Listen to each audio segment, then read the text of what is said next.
15,422 is the number of games released on the Steam storefront in 2024. And of course, this number would grow if we accounted for every platform. A staggering number of games are released nowadays, with an estimate of 40 games releasing every day on Steam alone. It's clear we have seen a big increase in game production in the last few years. There are discussions to be had about many developers and publishers getting into the market solely for monetary gain, and the poor management of many projects and game studios. But the main goal of this channel is to shed some light on games that have seen themselves buried under the waves of games coming out month after month. Because with figures like this, it is impossible for every game to find success. It really breaks my heart to see projects with a lot of soul finding themselves starved from the attention and praise they probably deserved. Of course, no game is perfect, but I want to share a special one with you today.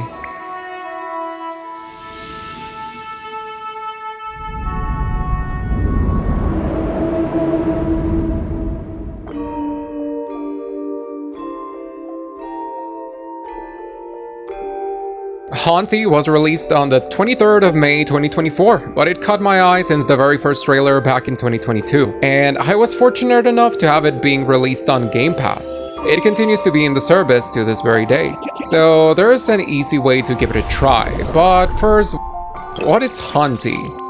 Well, that's a good question, actually. It is a rather unique combination of genres. It has the exploration and collecting of a 3D platformer collectathon, but it plays more like a twin-stick shooter, with the haunt mechanic, which, similarly to Cappy in Mario Odyssey, will allow you to possess various objects and creatures to gain their abilities. Add some puzzles and minigames for good measure, and you got yourself a Hauntii.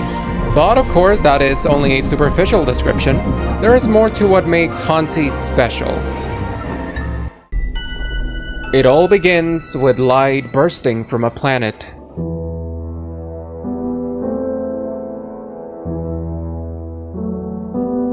And within it, a being trapped in a crystal. Without much in the way of an explanation, you'll find yourself in an unknown and faraway location. Before you, a white path guiding you through the darkness.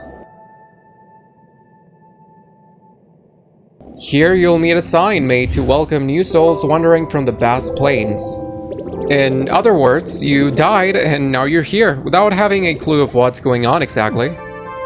But not everything's bad news. Being a ghost has its perks, such as dashing around, shooting essence, your main source of damage, and haunting objects, granting you diverse abilities. This is all explained to you by a hill, which you would first assume is an inanimate object.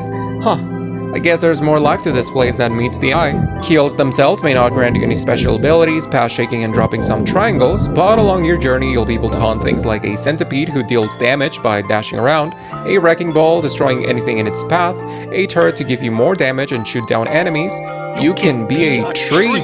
One of Hauntee's strengths and focus is exploration, not only because it leads you to cool dialogue and locations as long as you don't go deep into the darkness.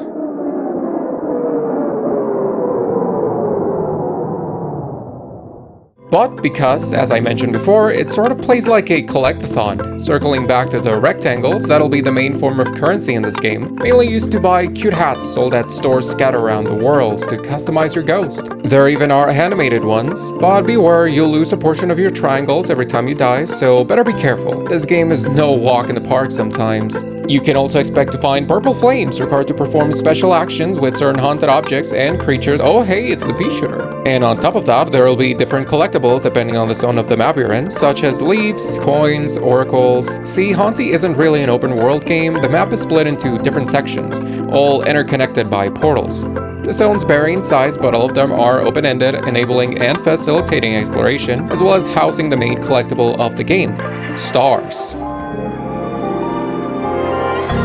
There are a lot of them. Luckily, each zone you visit has the number of stars conveniently displayed on the world map, and each one kindly carries a name alluding to their specific location, so it's pretty completionist friendly. Stars will be your primary key to progress, though you need not collect them all, or visit every location by that matter, but I would recommend doing so. I missed on a couple of cool haunt abilities on my first playthrough by accidentally skipping on some zones, and equally I would recommend getting as many stars as possible.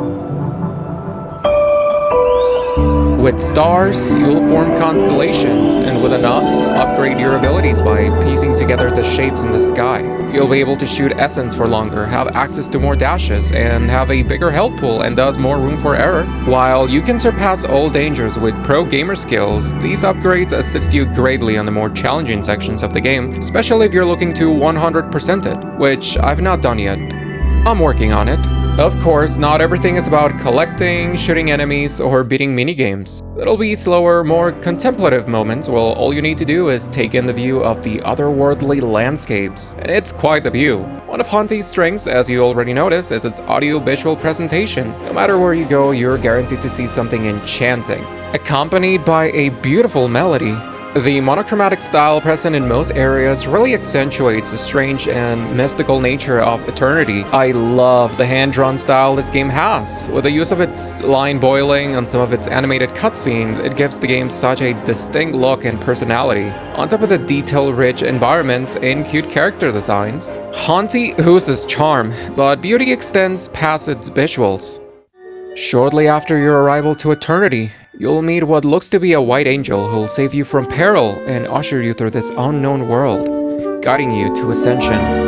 But before you can reach the sky, your chains will pull you back down.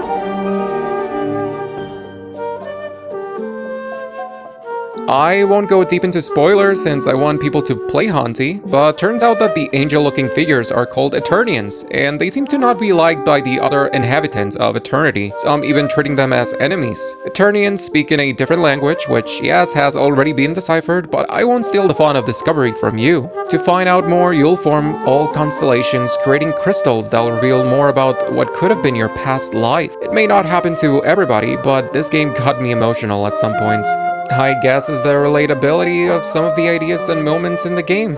Hauntii, for me, really felt like an odyssey in a land of spirits, with a creative mixture of ideas. A timeless story elevated by its wonderful soundtrack and beautiful visuals. A short yet compelling journey that, above all else, teaches you to let go.